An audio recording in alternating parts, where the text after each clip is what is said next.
আসসালামু আলাইকুম প্রিয় দর্শক, কেমন আছেন? আশা করছি ভালো আছেন। আলহামদুলিল্লাহ, আমিও ভালো আছি। আজকে আপনাদের দেখাবো মুরগির মাংস রান্না, দেশি মুরগি।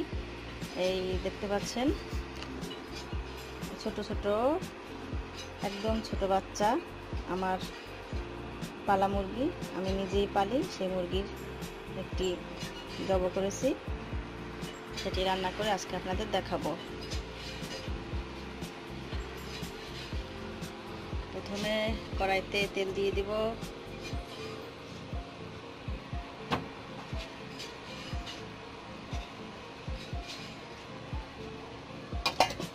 তারপর আমি পেঁয়াজ কুচি দিয়ে দিচ্ছি।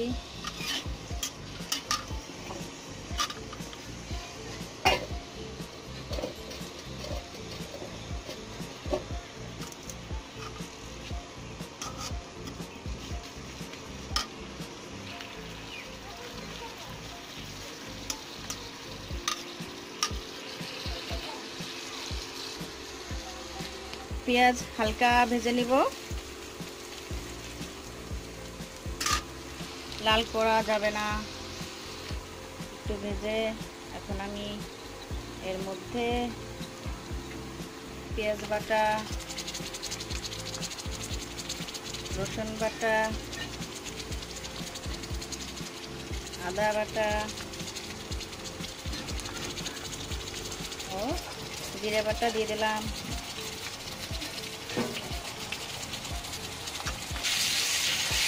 মশলাগুলো এখন ভালো করে কষাবো।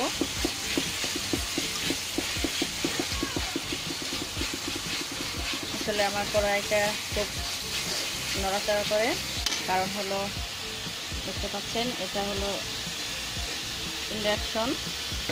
এটা ইন্ডাকশন হলো সমান, এখানে কোনো জিপ বা কোনো নিচে কিছু নাই। আর কড়াইটা হলো নিচে সমতল না, তাই আমার কড়াইটা নড়াচড়া করে। হালকা একটু পানি দিয়ে নেব যাতে পুড়ে না যায়।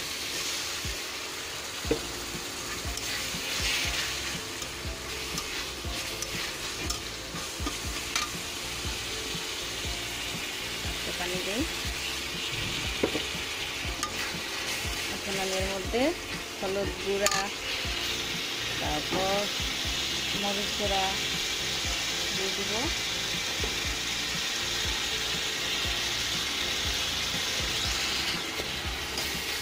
ডালটা কমিয়ে দেই।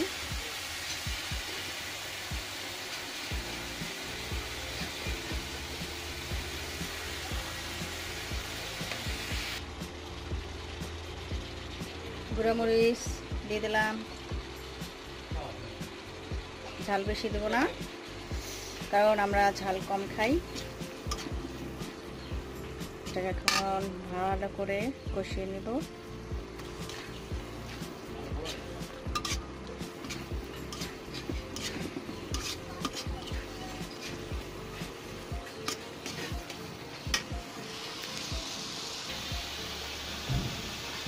লবণ দিয়ে দিলাম।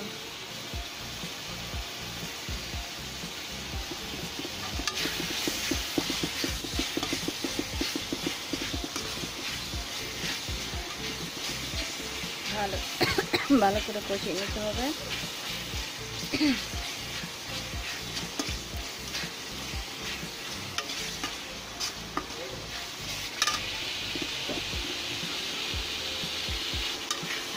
আসলে মাংস রান্নার মধ্যে কষানোটা খুবই জরুরি, কারণ মশলাটা ভালো করে কষানো না হলে আপনার মশলা থেকে একটি গন্ধ আসবে।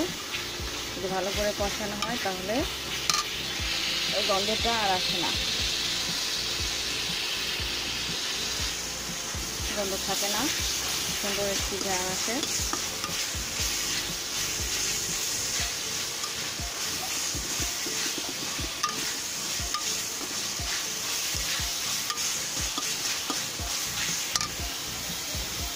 এখন আমি মাংসগুলো দিয়ে দেবো।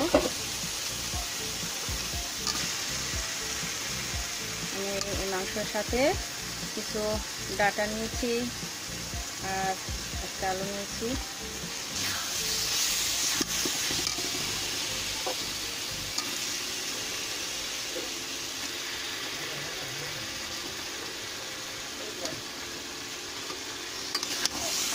এটাকে ভালো করে কষিয়ে নেব।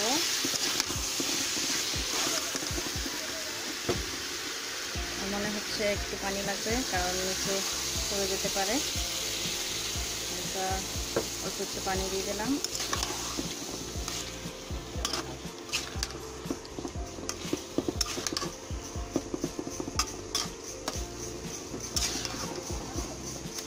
এখন আমি এটা ঢেকে দিব।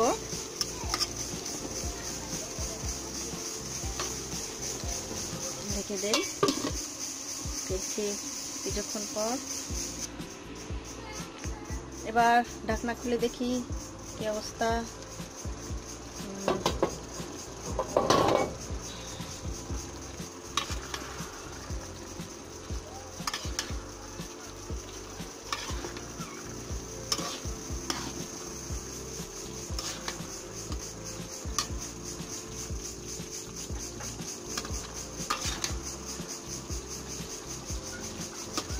পানি বের হয়েছে, তো পানিতেই যে পানি বের হয়েছে তরকারি থেকে, এই পানিতে ইনশাআল্লাহ সিদ্ধ হয়ে যাবে। আমি আবার ঢেকে দেব।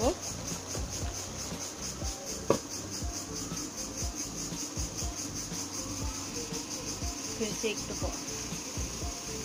এবার ঢাকনাটা উঠে দেখি পানি শুকালো কিনা। না, আমার পানি আছে।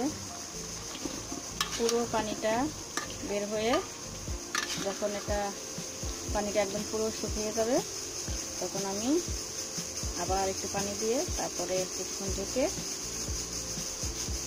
তারপর নামিয়ে ফেলবো। এখন আমি একটু দেখে নিই লবণ হলো কিনা।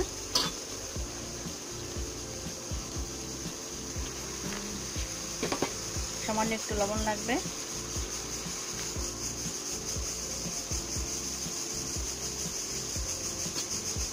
লবণ দিয়ে এখন একটু ভালো করে মিশিয়ে দেব।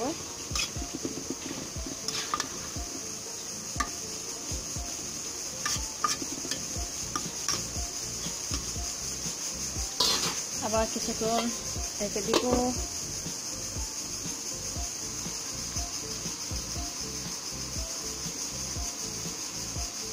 এভাবে ঢেকে 2 মিনিটের মতো রাখবো। তারপরে ফিরে আসছি 2 মিনিট পর। ফিরে এলাম 2 মিনিট পর। এবার দেখেন পানিটা শুকিয়ে গেছে, তেল উপরে উঠে আসছে। এবার আমি ঝোলের পানিটা দিয়ে দেব। আপনারা যদি চান তাহলে এভাবে কষানো খেতে পারেন। তাহলে এখন আর পানি না দিয়ে এভাবে রেখে বাটিতে বেড়ে ফেলবেন, তাহলে কষানো হয়ে যাবে। আর যদি ঝোল খেতে চান তাহলে এখন এই গোশের মধ্যে, মাংসের মধ্যে পানি দিয়ে দিতে হবে।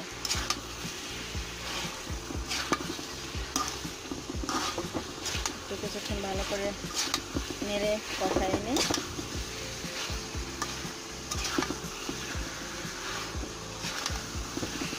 আসলে আমার একটু নাড়াচাড়া করতে কষ্ট হয়, কারণ এক হাত দিয়ে মোবাইল ধরে রাখি আর এক হাত দিয়ে রান্না করি। এভাবে ধরে রেখে যদি আমি নাড়তাম তাহলে আর কড়াইটা নড়াচড়া করতো না, তাই একটু কষ্ট হচ্ছে।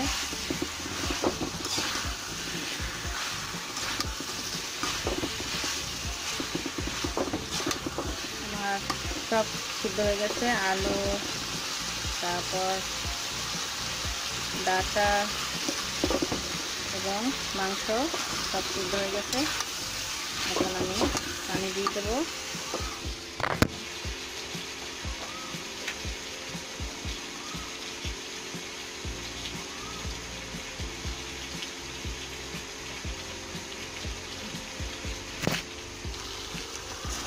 পানি দিচ্ছি।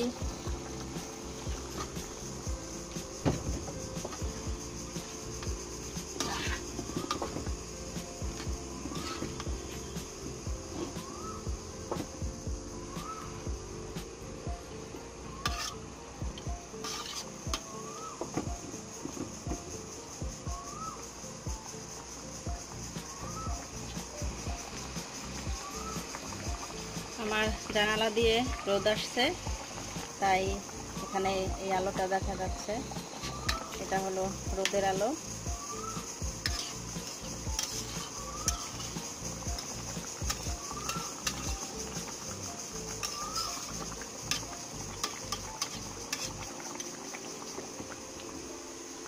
আমি আর বেশি পানি দেব না।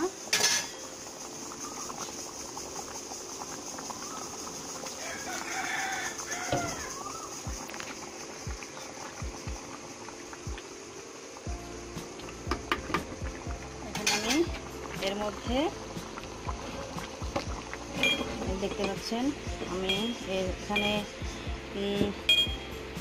4টি দারুচিনি, 2 টুকরো এলাচ এবং অল্প কিছু জিরা তেলে নিয়েছি। এগুলো আমি এটা গুঁড়া করেছি। এখন এর মধ্যে আমি দিয়ে দিব।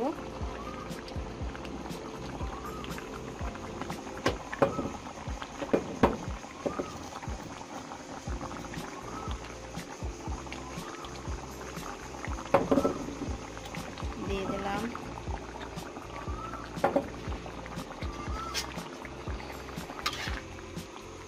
নেড়ে মিশিয়ে দিই।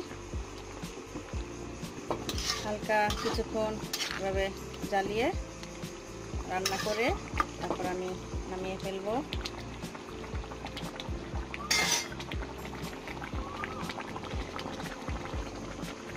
একটু ঢেকে দেই। ফিরে এলাম, আমার রান্না শেষ।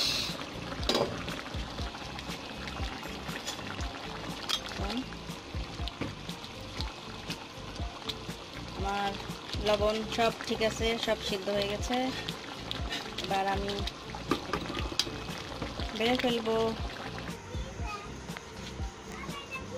হয়ে গেছে আমার মুরগির মাংস রান্না। দেখুন কালারটা খুব সুন্দর হয়েছে। তো আমার ভিডিওটি যদি ভালো লাগে তাহলে অবশ্যই লাইক করবেন এবং অন্যকে দেখানোর জন্য শেয়ার করবেন। আর পরবর্তী ভিডিও দেখার জন্য অবশ্যই সাবস্ক্রাইব করে পাশে থাকার বেল বাটনটি অন করে রাখবেন, যাতে আপনি আমার পরবর্তী নতুন ভিডিও দেখতে পান। ওকে, বাই বাই, আল্লাহ হাফেজ, সবাই ভালো থাকবেন।